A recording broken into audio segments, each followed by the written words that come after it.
Olá, muito bom dia, seja bem-vindo ao Noticidade Manhã desta quarta-feira, dia 14 de maio.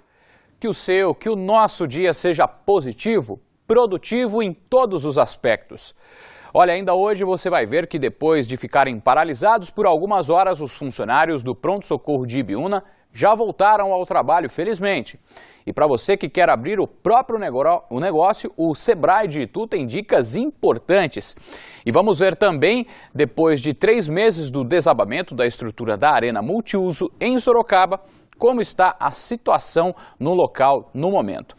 Mas antes de tudo isso e muito mais, a gente começa essa edição para mostrar o trabalho da Polícia Civil em Jundiaí, que prendeu 5 pessoas suspeitas de integrarem uma quadrilha especializada em roubo de cargas. Foram pelo menos 3 roubos nos últimos 15 dias.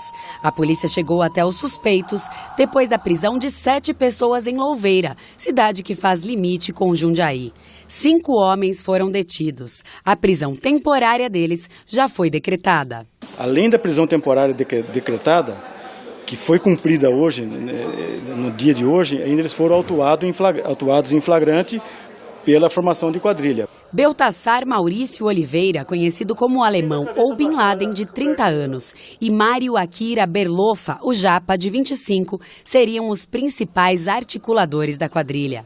Cerca de 20 policiais civis, com o apoio do Canil, chegaram até uma chácara no bairro Traviú, em Jundiaí, onde estava o Japa. O local era utilizado como cativeiro pela quadrilha. Lá também foram encontradas as 4 armas utilizadas nos assaltos. Além das 4 armas, 20 celulares, munições, produtos roubados e até o uniforme de uma empresa de transportes foram apreendidos. Os suspeitos agiam de várias formas em 5 cidades da região. Tanto se valiam de caminhoneiros que estavam colocando o veículo em movimento logo depois que saíam de postos de combustíveis, como em alguns casos eles interceptavam a trajetória do caminhão e obrigavam o motorista a parar no acostamento, mas sempre agiam à noite e aos finais de semana, madrugadas, em momentos em que eles julgavam que havia menos vigilância nas rodovias.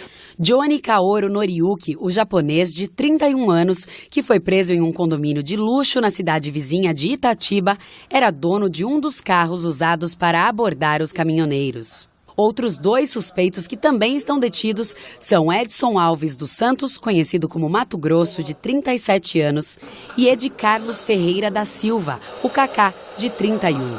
Segundo a polícia, eles eram os responsáveis pelas abordagens.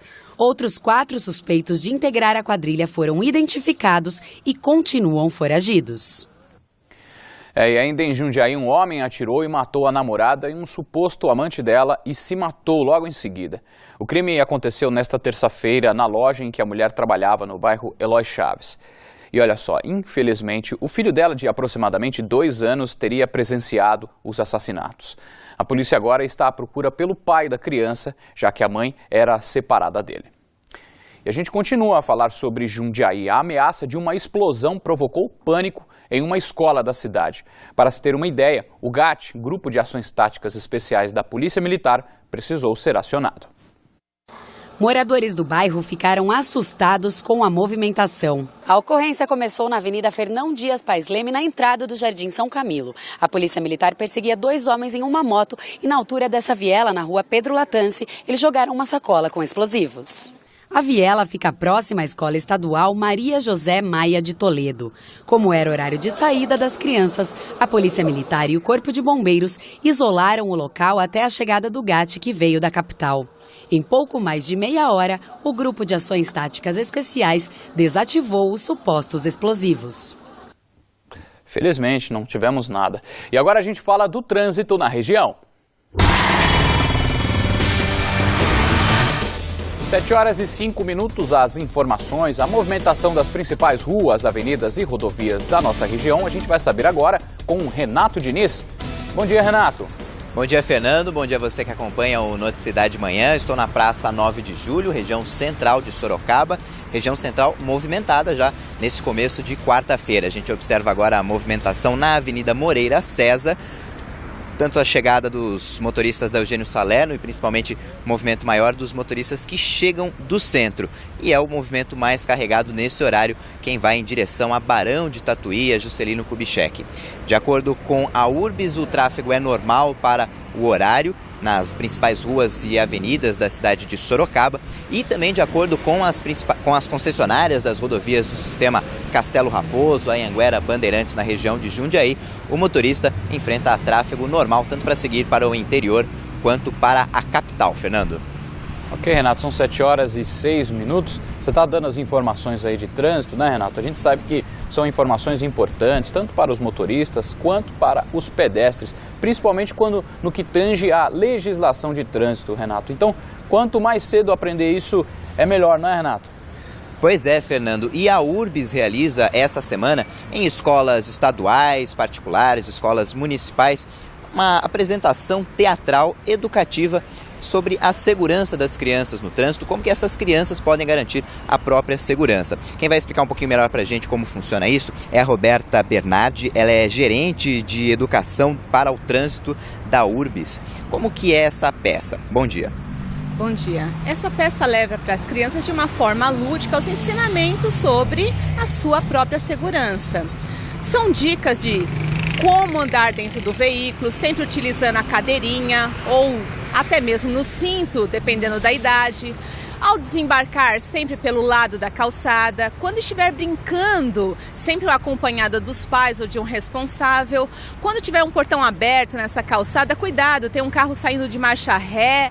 Quando brincar na rua ou atravessá-la, identificar os riscos que a rua tem em relação ao acidente de trânsito. Atravessar a rua, então, o que a criança tem que ver para poder atravessar em segurança?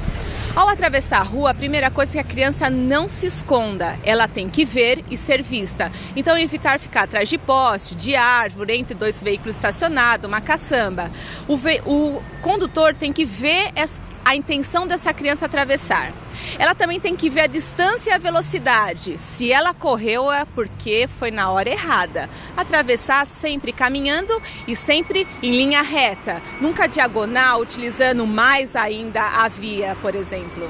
Ok, muito obrigado pelas informações. E a gente vai ter uma ideia de como que é essa apresentação teatral aqui com os atores, o Tom Ravazoni, que faz o Amarelinho, que é o agente de trânsito aqui da cidade, e o Velox, é o vilão interpretado pelo Lucas Cardia.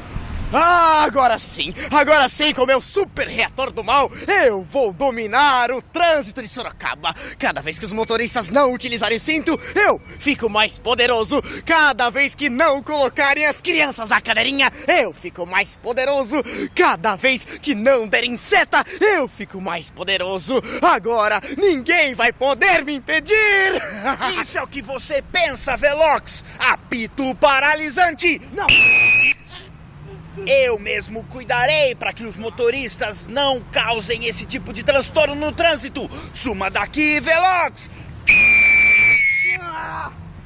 Ok, essa peça apresentada hoje numa escola municipal no Jardim Ipiranga, amanhã numa escola particular e na sexta-feira numa escola estadual do Jardim Maria do Carmo. Fernando. Olha, Renato, seria sensacional se nós tivéssemos sempre uma ilustração como essa, por exemplo, em todos os semáforos da cidade. Pode ter certeza que todo mundo ia aprender, principalmente as crianças, de uma forma bem divertida, viu, Renato? Daqui a pouco a gente volta. 7h12, um levantamento da Polícia Militar mostra que no ano passado ocorreram 59 homicídios em Sorocaba, enquanto em 2014, preste atenção, apenas nos 4 primeiros meses do ano já foram 40 homicídios registrados. Os dados foram apresentados durante uma audiência pública realizada nesta terça-feira na Câmara Municipal de Sorocaba, que debateu o crescimento de ocorrências policiais na cidade. Ainda segundo os dados da PM, 50% dos crimes são praticados por pessoas que já foram presas. Por outro lado, apenas 20% das ocorrências levam à prisão, enquanto 80% permanecem impunes. E um comerciante de São Roque reuniu provas para que a polícia da cidade possa prender os vândalos que picharam o estabelecimento dele. Agora, quando o seu Hélio fecha a porta da loja de troféus, aparece a marca dos vândalos. Há cerca de 20 anos, o comércio é no mesmo local e nunca tinha sido vítima de vandalismo. Câmeras de videomonitoramento flagraram a ação de 3 rapazes que passavam de moto pela rodovia Raposo Tavares. O garupa pega o spray na mochila do parceiro e começa a pichar. O proprietário se revoltou ao ver as cenas. Dinheiro jogado fora, um trabalho que você trabalhou, fez, né? Então é uma sensação de perda mesmo. Em São Roque, mesmo sendo uma estância turística, infelizmente não é difícil encontrar os sinais desta irresponsabilidade. Os pichadores se organizam e saem juntos. Aquela casa, por exemplo, já foi alvo de vários grupos, como se fosse uma disputa, cada um deixando a sua marca de vandalismo. Segundo a Guarda Civil Municipal, a maior parte dos vândalos age durante a madrugada. Todo mundo está dormindo, a maioria tem menos policial na rua e aí eles aproveitam. Uma lei municipal só libera a venda do spray para maiores de 18 anos. Quem comercializa ainda tem que exigir documento de identidade e emitir nota fiscal com o nome e endereço do consumidor. Eventualmente o estabelecimento não cumprir a lei, ele pode até perder o alvará de funcionamento. A pena para quem for flagrado pichando é uma multa de mais de R$8.000, além de indenização e despesas de restauração. Os infratores são investigados. Pega serviço comunitário, alguma coisa, mas saem livre. Por isso que eles continuam fazendo. E na cidade, o executivo diz que existe penalidade sim. Recentemente nós tivemos aí uma atitude muito interessante e inovadora do juiz criminal aqui de São Roque, Dr. Flávio, que deu uma sentença determinando que o menor infrator, que havia pichado um prédio público, repintasse esse prédio com recursos próprios, né? E às 10 horas da manhã em São João Novo ele estava lá presente para fazer a pintura da parede que ele havia pichado. E assim deveria ser feito com todas as pichações que ocorrem. E você pode ajudar para que isso não aconteça aí na sua cidade. Denuncie pelo telefone 190. Agora nós vamos à redação do SBT Manhã, na capital, para saber os destaques desta quarta-feira, com Patrícia Rocha.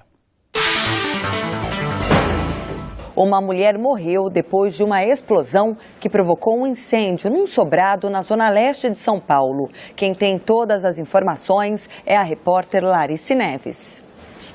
Segundo a polícia militar, na hora da explosão, 3 pessoas estavam na casa. A auxiliar de produção, Maria José Barbosa da Silva, não resistiu e morreu. A filha dela de 10 anos, que estava na cozinha, e um auxiliar de limpeza, que estava no piso superior, não se feriram. Depois de uma vistoria, o Corpo de Bombeiros e o Grupo de Ações Táticas Especiais da Polícia Militar afirmaram que o sistema de gás da casa estava intacto. Para eles, a hipótese mais provável é que a explosão tenha sido causada pelo acionamento de uma dinamite.